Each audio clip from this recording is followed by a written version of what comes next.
Assalamualaikum warahmatullahi wabarakatuh. Kembali lagi dengan saya Afrilia Nadita, NIM 19231002.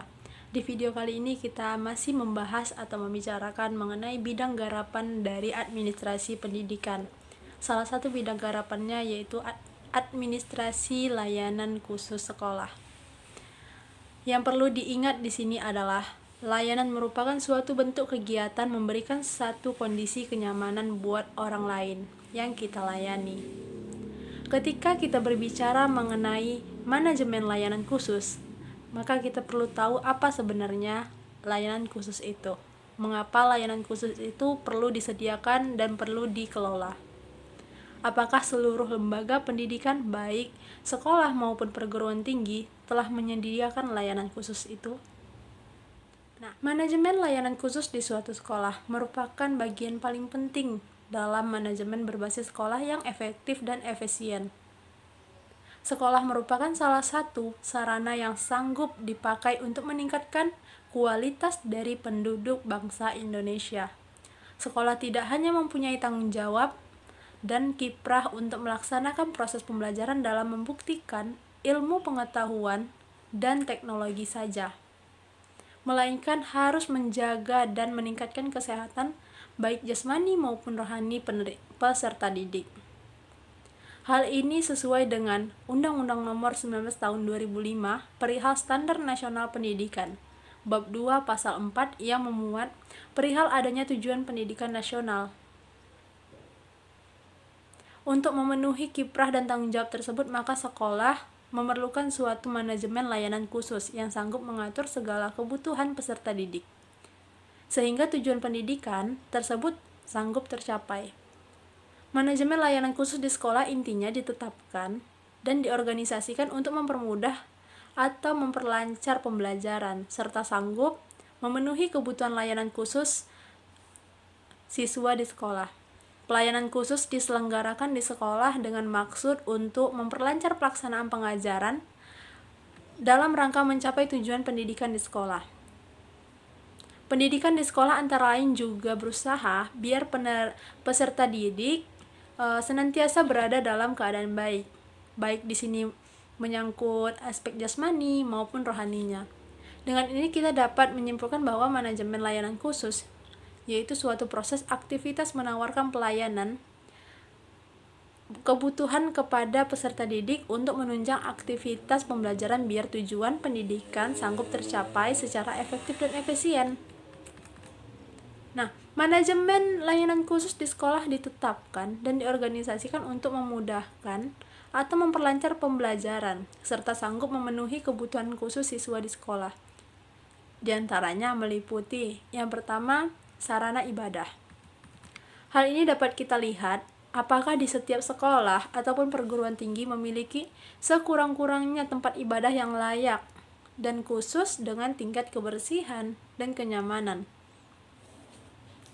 Yang kedua, asrama. Selanjutnya ada layanan kooperasi, ada layanan transportasi, ada layanan toilet. Toilet juga termasuk sebuah layanan khusus yang harus disediakan oleh pihak sekolah ataupun lembaga pendidikan.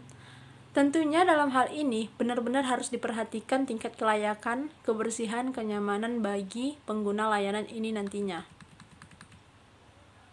Yang pertama kita akan membahas perpustakaan.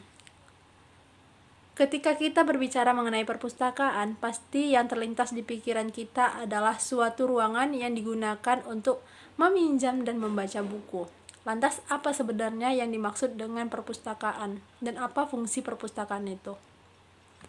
Perpustakaan merupakan salah satu unit yang memberikan layanan kepada peserta didik dengan maksud membantu dan menunjang proses pembelajaran. Melayani informasi-informasi yang dibutuhkan ketika memberikan layanan rekreatif melalui koleksi bahan pustaka. Nah, fungsi dari perpustakaan tersebut ada 4. Yang pertama, fungsi pendidikan. Maksudnya yaitu perpustakaan seharusnya dapat membantu dan menunjang proses pembelajaran di sekolah. Yang kedua, ada fungsi informasi. di mana perpustakaan seharusnya dapat melayani informasi-informasi pelajaran yang dibutuhkan oleh peserta didik yang mungkin tidak mereka dapatkan di dalam kelas. Selanjutnya ada fungsi rekreasi. Rekreasi yang dimaksud di sini adalah membantu mengembangkan pikiran dan wawasan luas peserta didik terhadap suatu hal yang tidak didapatkan mereka di dalam kelas. Nah, yang terakhir ada fungsi penelitian. Dari definisi tersebut tampaklah jelas bahwa perpustakaan sekolah merupakan suatu unit pelayanan sekolah guna menunjang proses belajar mengajar di sekolah. Yang menjadi pertanyaan saat ini, apakah sekolah-sekolah atau lembaga pendidikan telah memberikan atau menyediakan layanan perpustakaan yang layak untuk menunjang proses KBM di sekolah ataupun di perguruan tinggi? Allahu a'lam, kita tidak tahu. Yang kedua, kita akan berbicara mengenai laboratorium. Laboratorium sekolah adalah sarana penunjang proses belajar mengajar baik tertutup maupun terbuka yang dipergunakan untuk melaksanakan praktikum, penyelidikan, percobaan, pengembangan, dan bahkan pembakuan. Setiap sekolah ataupun perguruan tinggi harus mempunyai laboratorium sebagai suatu layanan khusus. Sekolah ataupun perguruan tinggi seharusnya mempunyai layanan laboratorium yang mumpuni. Karena ini adalah prospek yang dimanfaatkan untuk melakukan proses pembelajaran. Mendukung proses pembelajaran, kategori karena teori yang didapatkan di kelas, uji cobanya dilakukan di laboratorium. Kalau peralatannya tidak ada, tidak lengkap, apakah percobaan dapat dilakukan? Pastinya tidak.